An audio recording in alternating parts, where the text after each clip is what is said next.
everyone, this is Linda Burton And this is Leslie Bracero. with Let's Talk. Today we're going to do the 5 love language. And we picked this one because it's Valentine's Day and we wanted to just kind of see, are you making the mark?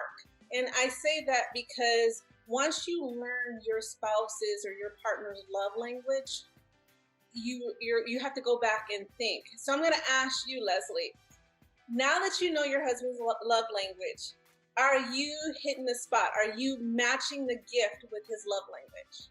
No, I have not been, and I'm so sorry. I feel so bad. I apologize to my husband profusely because no wonder we have been kind of bumping heads over the course of our marriage because I'm not meeting his needs the way he wants his needs to be met. And this was so eye-opening. I loved it because it gave me a glimpse into what he needs on an even playing field without him telling me. You know, it's just like, okay, these are the questions. These questions are yes or no or whatever.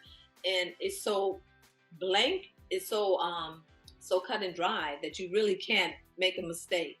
And it was good for me too, because to hear what my love language is, and he's pretty good at my love language. My love language is acts of service. Well, not really. He's not really good, but he's getting better. And quality time. He's getting better. But yeah, this was good, Linda. I'm glad that you encouraged me to do this. I'm glad that you encouraged us to do this. Yeah. Okay. So first, we have to tell them what are the 5 love languages. Can you tell them the 5 love languages? Do you know by heart? Not by heart. Why don't you tell us? Okay. The first love language is, and there is no special order. So just because I say this one first is not like, oh, it's the most important one. The first one is word of affirmation. It's that feeling appreciated. It's not just saying I love you all the time or you're special all the time, but it could be just showing you appreciate that person in any way or any form. And the second one is quality time. Mm-hmm. And that is just not always doing things together. It can just be sitting in the house together and watching TV, or just you're in the back room, he's in the other room, and you just know each other is there. You know what I mean? With each other. The next one is receiving gifts. Yes. And it could be as simple as when you go on a trip, you just bring them a little something, or one of those. My husband used to do it. Pick a flower on the way coming into the house, or little things like that. Just it could be so small, or just when you go grocery shopping, buying your favorite candy bar or something like that. The next one is acts of service, and that's doing something for them, and it's not anything major as well, but it's just thoughtful of helping them or doing things with them or doing things for them to make their life a little more easier. And then the last one is physical touch, and that does not just mean sex. That could be just the hand on the shoulder, your arms, around the waist, or around the, just simple things. So it doesn't have to be that severe of showing affection or things like that. So you said yours was? My first one is acts of service, and my second one is quality time. So that's my love. It's almost like yours, because usually it seems like one is almost like the other one. So what is your husband's? His is receiving gifts. It's his first one, and his second one is acts of service.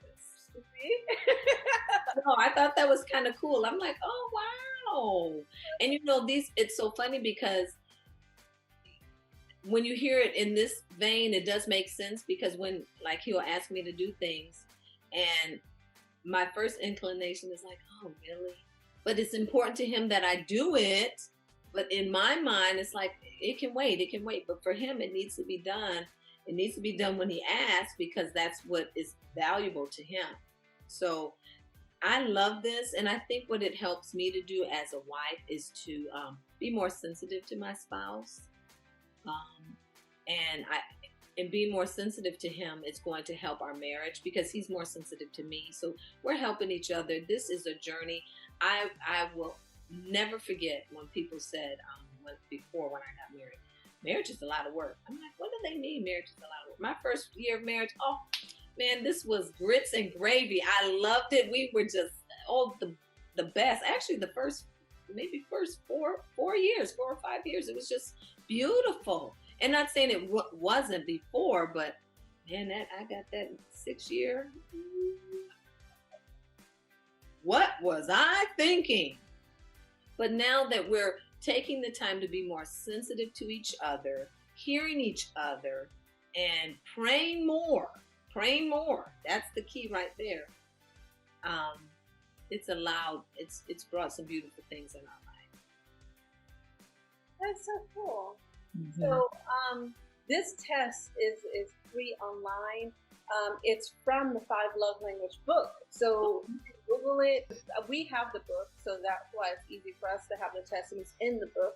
But I believe if you Google it, they're willing to give you the test free, because the book would tell you how to do more of that. Like how I said, physical is just not sex. It's more than that. So I thought that was neat to do that and experience that. And especially since Valentine's Day, this is being podcast on Valentine's Day, it's like, did you hit the mark? Did you really take the time for Valentine's Day to do what your spouse needs?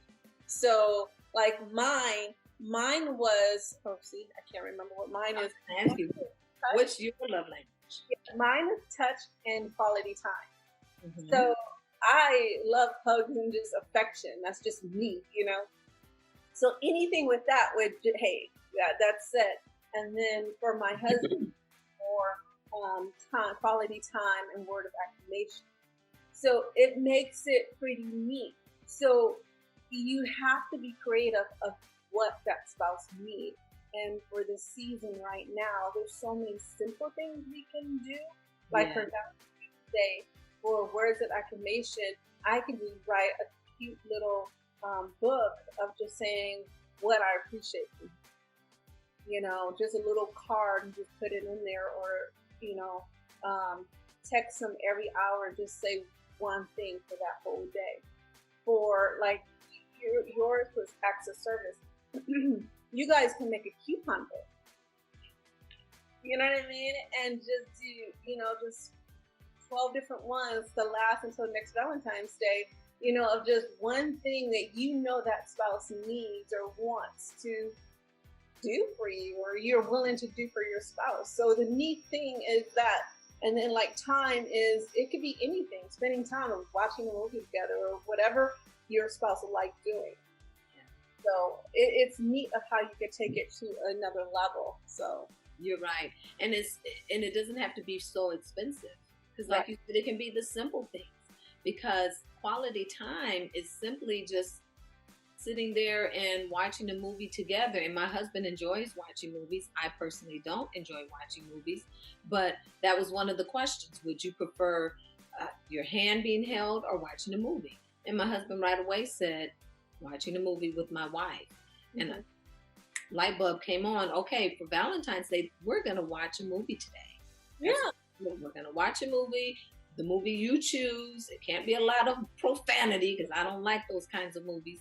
But a good action movie. It doesn't have to be a chick flick, because I like some chick flicks if I watch a movie. Or a documentary, because that's what I like. But it's not about me. Because I remember a couple of years ago, I made a coupon book for my husband. And I knew what he liked. And it was like maybe 6 or 8 that I knew he liked. But to me, it wasn't thick enough, or it wasn't big enough. I wanted 20. I don't know why, but I wanted more. So I started writing other things that I want, like go to the movies, my quality time, or my touch, or give you a massage, or you know what I mean? And I'll never forget this. He goes, thank you, but, and he took each coupon out. This one was for you. This one was for you. This one is for me. This was for you. And he goes, okay, I'll keep these, but I don't need those. I don't need those. I know that's for you. But you guys remember, my husband's personality type is very direct and authentic. So it's kind of like, I need that, because my personality type is like, ooh, let's have fun. Exactly. So, but but I'll never forget that because I wanted it to be full instead of just keeping it simple and small and just giving him that, 6 or 8 would have been good enough. So Okay. I love it, Linda. you're right. We don't have to do a lot. No, we don't. We just have to make our spouses feel important and valued. And Mm-hmm. that's the key to making a marriage last. That's the key to making a relationship beautiful, is to value the other person. Yes. And that's what love is. Love, and I said this before, and I'm going to continue to say this. Love is a lot of things, but one thing it's not, and that's selfish. Yeah. So we love our loved ones, we love our spouses. We are not selfish. We're thinking about them 1st. Mm-hmm. Cool. Well, I hope you guys have a great Valentine's Day, and thank you for listening. Leslie, you want to? Yes, please. If you like this topic and you want to hear more topics just like these, please be sure to hit the like button, subscribe to our channel.